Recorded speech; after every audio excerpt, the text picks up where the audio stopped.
Hey all, welcome to a Triangle Without Corners fireside author reading. My name's Kyle, and I'll be sharing with you excerpts from book 1 of the series, In Principio. Whether you're driving home from a hard day's work or just getting that day started, it's not a bad time for a cup of coffee and a great story. Now sit back, relax, and let Mick take you on a journey exploring the land of the Malakh. Without further ado, A Triangle Without Corners, Book 1, In Principio. Chapter 2. Origins. We, the 12, found ourselves in an open meadow of lush green blades of grass, surrounded by deep green pines. The role of a wall was played so eloquently by the thickness of the trees. Light shone on the meadow as a spotlight on a stage with flecks of metallic shimmering dust daintily floating in the air, creating a near rainbow-esque reflection. A bowl-like light gray rock formation lay at the center of the meadow. The rock emitted a faint, almost imperceivable aura, so faint when staring at it, your mind could not decide if it was actually present. A brilliant shimmering liquid was pooled in the rock, moving unlike any liquid here in your land, almost as if it had a life of its own, darting and dashing in places while slowly swirling in others. It is difficult to describe these first moments, as in many ways we were as a newborn baby in your land, while in other ways possessing the full faculties of an adult. We Malakh are not all-knowing, though, when spoken, we do possess higher levels of knowledge than your people. As confusing as this all sounds, I assure you, we were far more confused, and I hope, in time, as I grew to understand, you will as well. Speaker and his son, whom I would later learn were always patient, and never wasted a word, observed all 12 of us in what appeared to be humble adoration. Though we did not know it, we were to this point his greatest work. Power, creativity, knowledge, and honor so eloquently, so precisely woven into one, though his truly greatest intricacy would not become known for some time. We did not need to learn a language, as we were already spoken, understanding the language of the land. Seeing the perplexed look on Kai's face, Mick stated, "You need to remember, though your people are born infants with no knowledge, this was not always the proper manner of things. In time it will make more sense, but suffice to say my appearance and ability to speak are the same now as they were in that moment." Mick continued, "The 12 of us, while we later learned we were immediately capable of communication and already possessing some small levels of knowledge, did not possess any prior interactions with each other or with Speaker to establish any order or hierarchy. As a child who just switched schools entering the cafeteria, there was an unknown status, rank, or value structure among those in the meadow, creating a slightly awkward first few moments. I suppose this period of unknown could have been when everything started. The more I've thought about it, this is likely when it all started. For that brief period of time, it felt as though we were all equal, including Speaker. Whether it was through the natural ebbs and flows as a river finds its way to the sea, or simply the proper manner of things, this unknown hierarchical status did not remain in place long. It's a peculiar thing to not exist one moment and to suddenly exist the next. While your people, being born with little to no faculties outside of thirst and hunger, presents plenty of complications, suddenly existing with the ability to communicate and care for yourself presents an almost more complicated situation. It creates a unique moment in which no external influences have manipulated one's responses. Nature versus nurture, as your people like to call it, at its most extreme. And you have nothing with which to base your mannerisms, demeanor, or actions, nothing to manipulate or construe your responses, you get a truly untarnished view of a person's natural, innate personality. All this said, several of the 12, the far more cautious, found themselves clustered together, tense as gladiators standing back to back in the arena, an almost natural response to pursue the sense of security they innately longed for. None of the Malakh know fear in the way many of your people do. It's not to say they don't fear, but rather it's an entirely different perspective, and one that will make far more sense in time. Several of the more thoughtful or contemplative of the 12 remain separated from the group in quiet observation, I initially being one of them. The remaining few, the naturally bold, postured in a way to present what you would likely call a perceived lack of fear.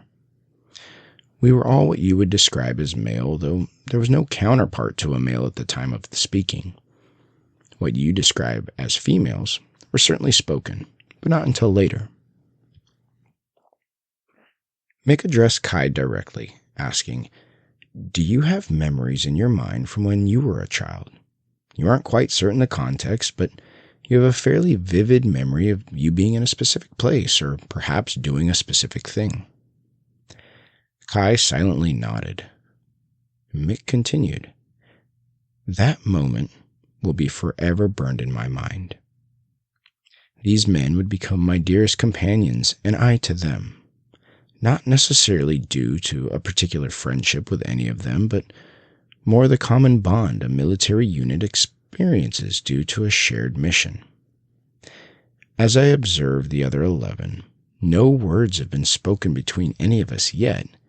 One in particular stood out. Perhaps due to his physical stature being above the average of the 12, perhaps his piercing green eyes or obsidian black hair, or perhaps it was bold demeanor, to step forward when everyone else seemed uncertain at best. He would become my dearest friend, my brother, and we would become the inner circle." Mick gazed into the fire, clearly deep in thought or perhaps reminiscing about a bygone time. Kai, likewise trudging through the depths of his own mind, felt as if Mick was drawing on the energy, the very life force of the fire itself with his gaze. Certainly, Kai's mind must be playing tricks. There's most certainly no way the fire actually faded as Mick's eyes grew brighter. There's no way Mick's armor beneath his cloak cast that radiant glow out of the top near his neckline as he continued to stare into the fire. As a mirage to a lost desert wanderer, Kai's mind must be succumbing to the fatigue of the later hour. That said, Kai could not help but wonder who this man was. Mick slowly looked up, and the fire began to glow bright again. Kai's eyes must be fatigued. That was it. Following the silent, thoughtful pause, Mick continued. His name was App. Like Speaker, he does of course possess a real name, a name for another time. As the others soaked in their surroundings, App seemed as if he had already assessed both the nature and beings in his presence, and had determined Speaker to be the alpha. While App did not show any signs of concern or fear of those around him, he did continuously monitor me out of the corner of his eye. To this day, I'll never know if he perceived me as an equal, a threat, or a nuisance in that moment, and he would never admit to even noticing me. App approached Speaker and began a conversation unheard, but seen by all. Suddenly, a deep, hearty laugh came from Speaker. A brilliant, warm smile radiated through the meadow, instantly placing everyone at ease. His gentle gaze moved from one of pride to love, as a mother holding a newborn child. Speaker placed a single hand on App's shoulder as he meekly stepped forward, By this time, the group of cautious Malakh had eased, however, remained in a half-moon, shoulder-to-shoulder formation, appreciating the sense of security afforded by the others nearest. The contemplating group, including myself, had moved forward into the meadow, while the remaining bold group had stepped even closer to Speaker, almost as if following App.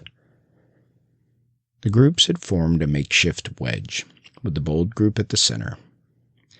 As Speaker approached the wedge, his persona radiated controlled strength, each step decisive, his footing always sure, his gaze never leaving the eyes of the group in front of him.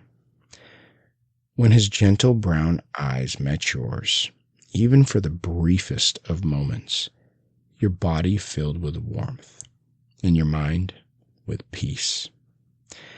Any worries, concerns, or doubt did not seem to matter any longer. Even the greatest of anxieties, the unknown, was no longer a thought. A sense of value or worth filled you to the very depths of your being. Without a word, we all knew he had spoken us. We all knew he cared for us. We all knew he was proud of us. Without a word, we each knew we were forever in his debt. We each knew it was an honor to even be in his presence, and yet he looked at us as if it was his honor to be near us. Speaker, stepping forward towards the tip of the wedge, his strength radiating from his presence as a stronger magnet pushes his weaker magnets away without ever actually touching, pushed the wedge back, turning our group into a half circle. In a moment of complete unknown, each of the Malakh remained resolute, their very being filled with peace. Speaker gently yet boldly stated his name, his real name. It was the first and the only time we heard it used. The mere utterance of the name caused the liquid in the nearby rocks to ripple, the blades of grass to stretch, the leaves of the tree to spin while the branches bowed, and suddenly a great wind hurled through the meadow. It was over as fast as it had started, however. Any doubt in the feelings we had all felt immediately ceased. Whoever we were was nowhere near the power and authority of Speaker. He graciously nodded at each of the 12, individually welcoming them. I suppose this welcome felt as if it was a welcome to the land as a whole, but in many ways, it was a welcome to this intimate place in the meadow. It wasn't until later that we even began to understand the hallowed ground we were standing on. As he addressed each individual, he called them by name, their real name. As each name was spoken, it felt as when a power source is connected to a device, immediately engaging a system and the array of tools it possesses. There was a tangible energy in the air, not visible, but a power far more immense than we understood then, and at times I wonder if we understand now. He then turned back towards App and approached him for the first of 12 individual conversations. Their conversation continued for some time, Speaker communicating softly, seeming to desire the content of the conversation to remain private. App, ever the bold, responded loud enough for the others in the meadow to hear, though I'm not quite sure if that was intentional or simply App being App and Speaker being Speaker. After what appeared to have been a heartfelt conversation on both sides, he once again placed a hand on App's shoulder, an almost genial grin on his face, and he gave him a final nod before moving to the next. Each of the remaining 12 conversations was an individual, private conversation. The meadow felt electrified as a concert, yet solemn as a courtroom. Those having gone, filled with pride and purpose, while those still waiting as a batter on deck in the ninth inning. The magnitude of this moment would remain lost on all those involved for a very long time to come. I suppose this is one of the downfalls of being spoken into existence, with no context with which to base an opinion on. As methodical as a physician taking shift change report, taking immense interest in each little detail, Speaker continued his rounds. App, having been the first to receive his name and the group behind him following, were now silently watching. App and I made eye contact, and I felt a measure of courage as a soldier might looking into the eyes of a seemingly fearless sergeant. It was that feeling you might experience when taunted by upcoming decisions, yet knowing the person standing next to you relished in making those difficult decisions. Therefore, the burden would not fall to you. App continued to watch as Speaker approached me. While that first moment of Speaker's gaze will remain a memory forever, the most impactful moment of my existence was this first intimate conversation with Speaker. Perhaps I wasn't paying close enough attention to the others' interactions, or perhaps it truly was different. But this first conversation felt much longer than the others' conversations had been. Unfortunately, Speaker requested the words shared in this moment to remain between us, though, over time, you will certainly see the instructions I was given as I carried them out.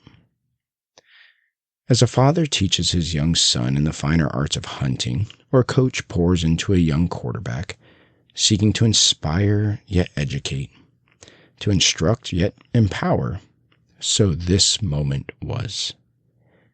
This was the moment of guidance that would dictate every decision I would make up to this very day. Oh, let me be clear.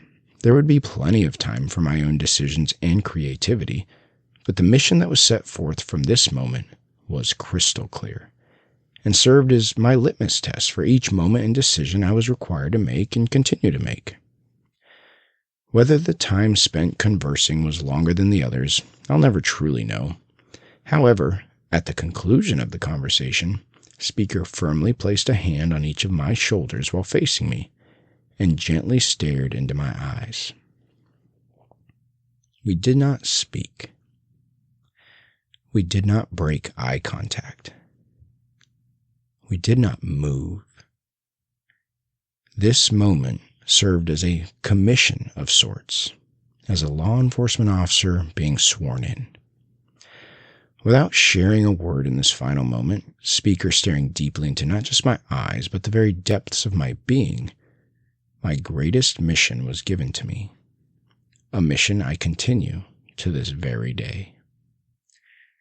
In hindsight, it was completely disrespectful, but in that moment, it was almost a subconscious effort. As Speaker moved to the man standing next to me, I listened to him present his name. He had a younger appearance than myself, with dark tan skin, brown observant eyes, long brown hair, and no facial hair. He was one of the shorter of the 12.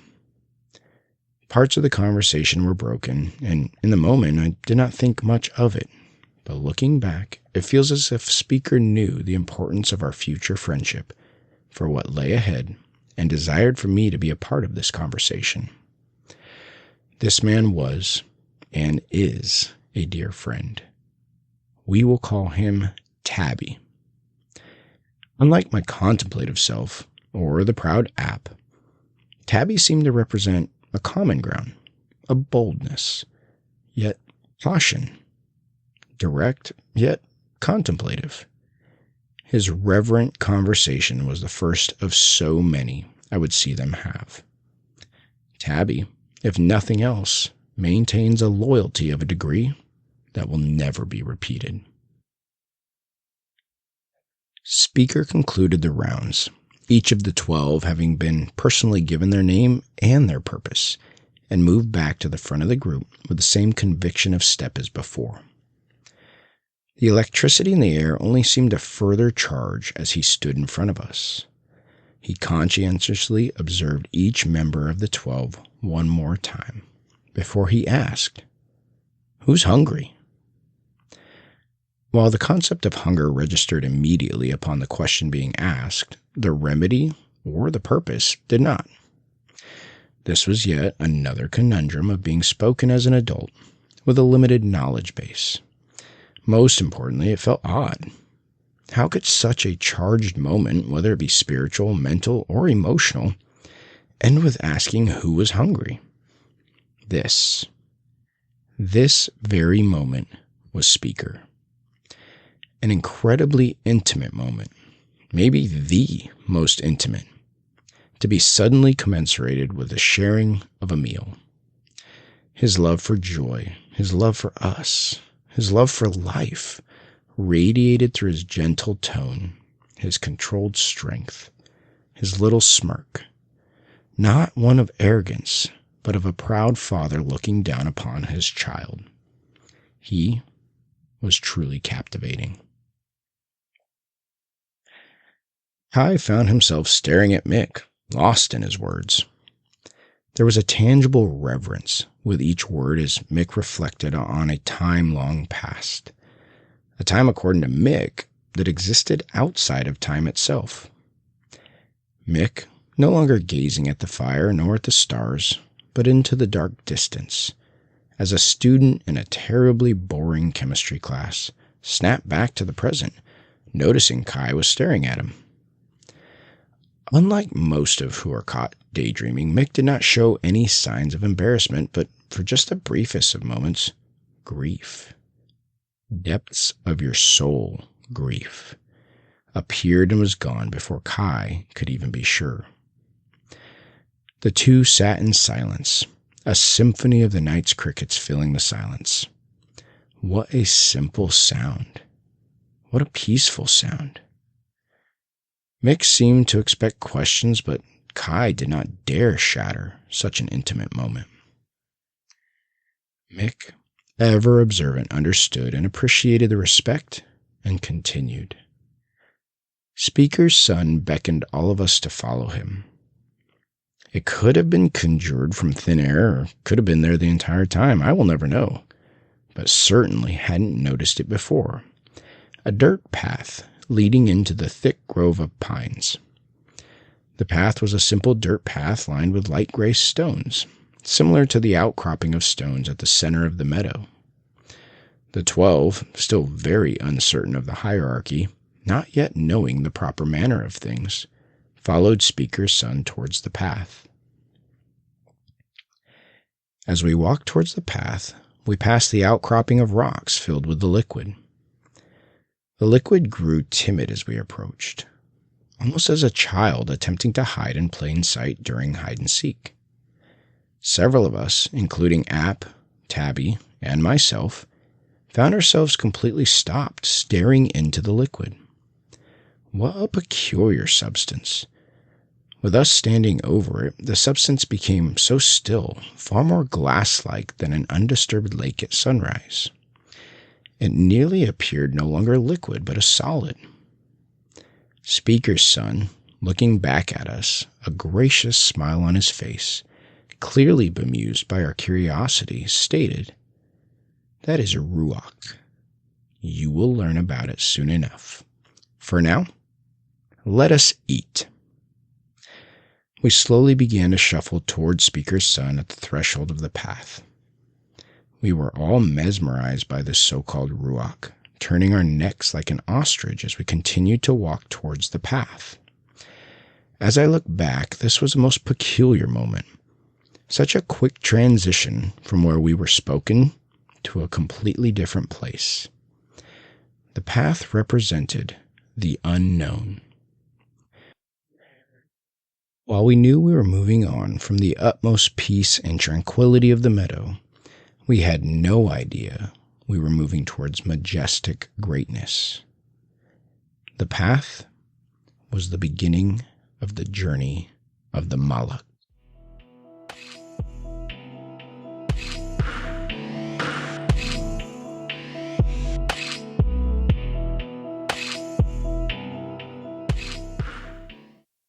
Alrighty, this concludes this chapter. Thank you so much for stopping by, and we certainly hope we'll see you again soon.